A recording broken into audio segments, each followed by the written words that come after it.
मुरली मंथन प्रस्तुत करने से पूर्व हम यश जी को आग्रह करते हैं कि वो हमें बाबा की स्मृति का एक मधुर सा गीत सुनाए।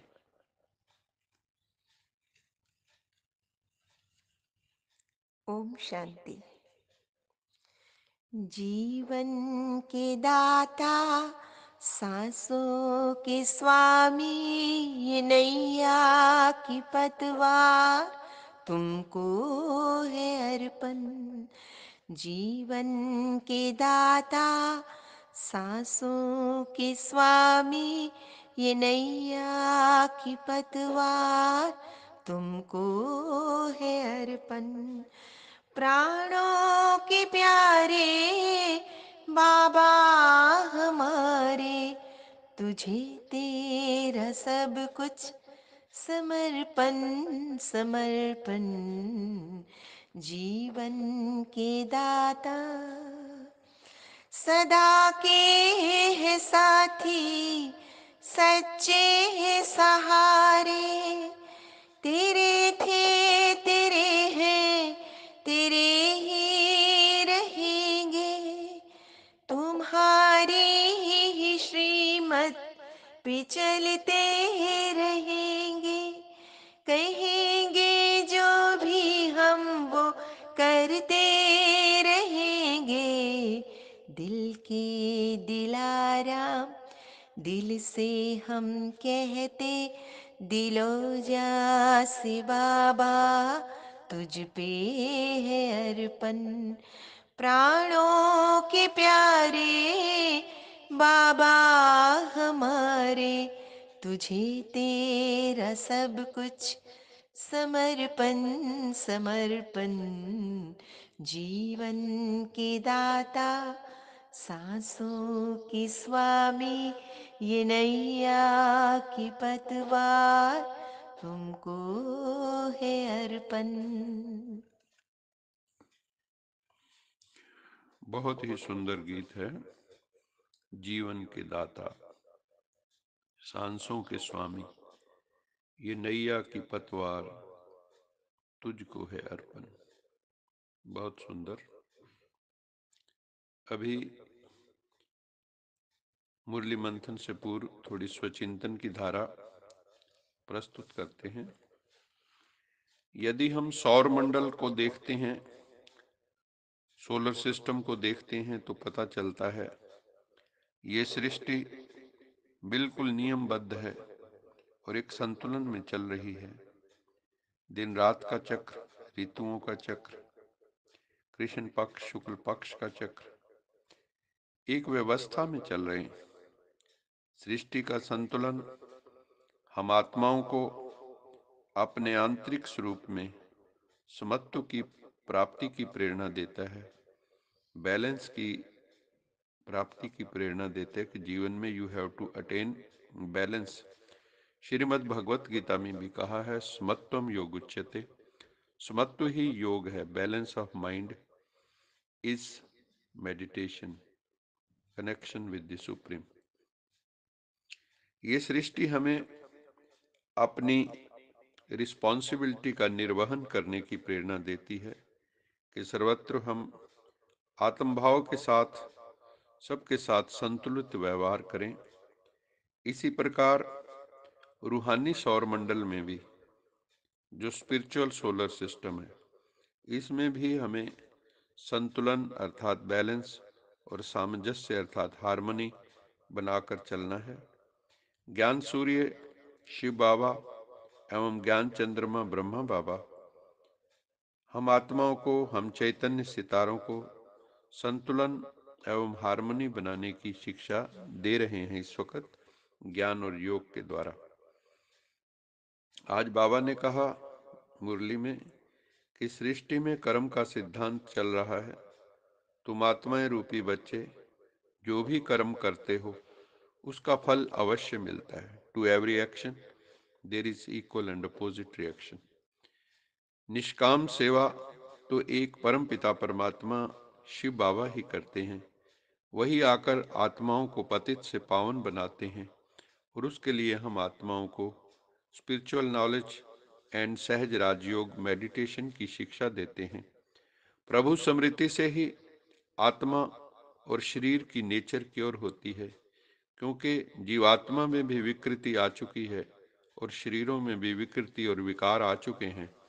तो शरीर और मन के विकार कैसे समाप्त हों, इसके लिए बाबा ने कहा कि वो संपूर्ण पावन परमपिता परमात्मा की स्मृति से ही होंगे।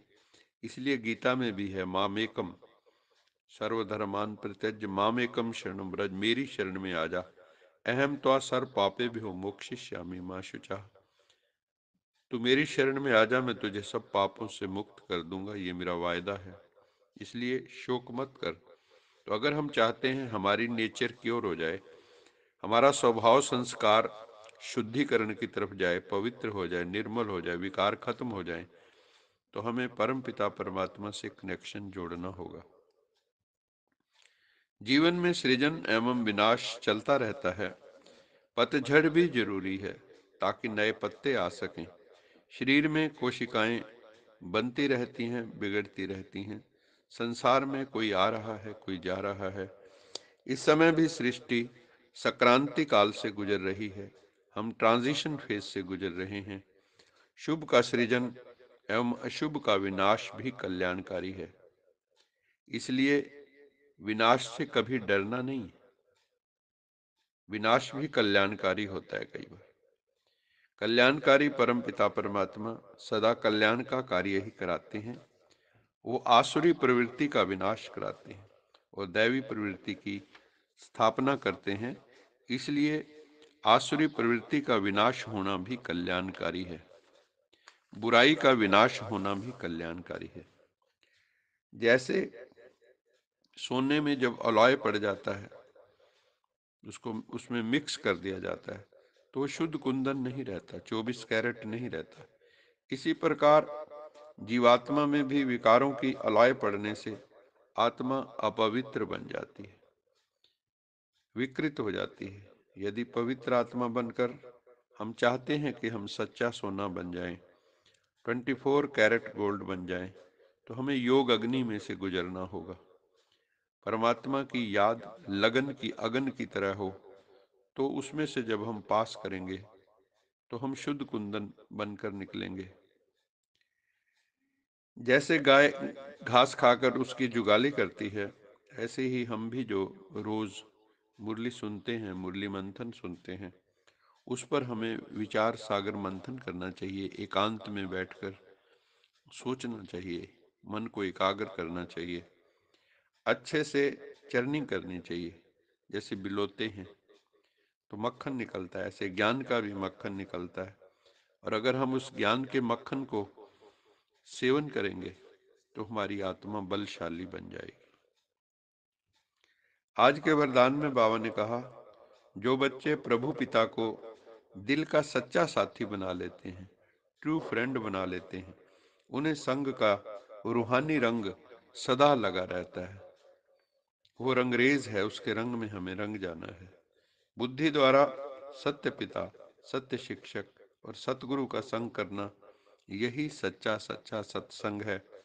जो इस सत्संग में रहते हैं वो सदा हर्षित और डबल लाइट रहते हैं। वो प्रकाश स्वरूप भी रहते हैं, हल्के भी रहते हैं। उन्हें किसी प्रकार का बोझ अनुभव नहीं होता। वो निर्बोझ निर्भर होते हैं, वेटलेस।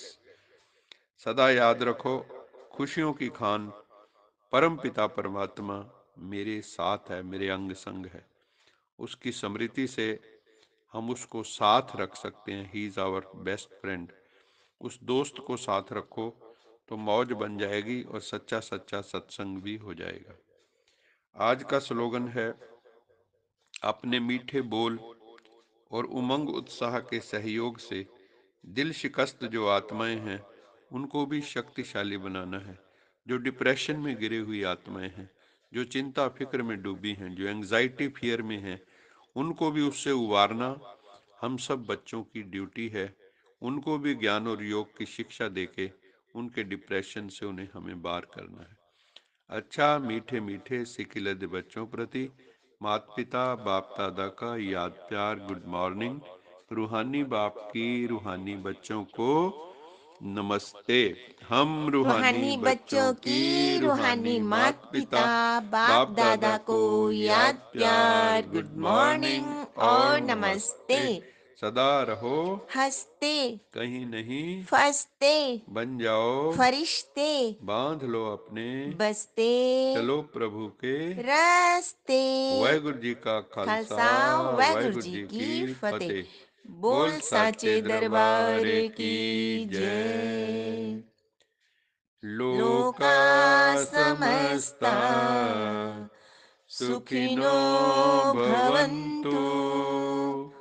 लोका लोका समस्ता समस्ता सुखिनो सुखिनो भवन्तु। भवन्तु। लोका लोका समस्ता समस्ता सुखिनो सुखिनो भवन्तु। भवन्तु। ओम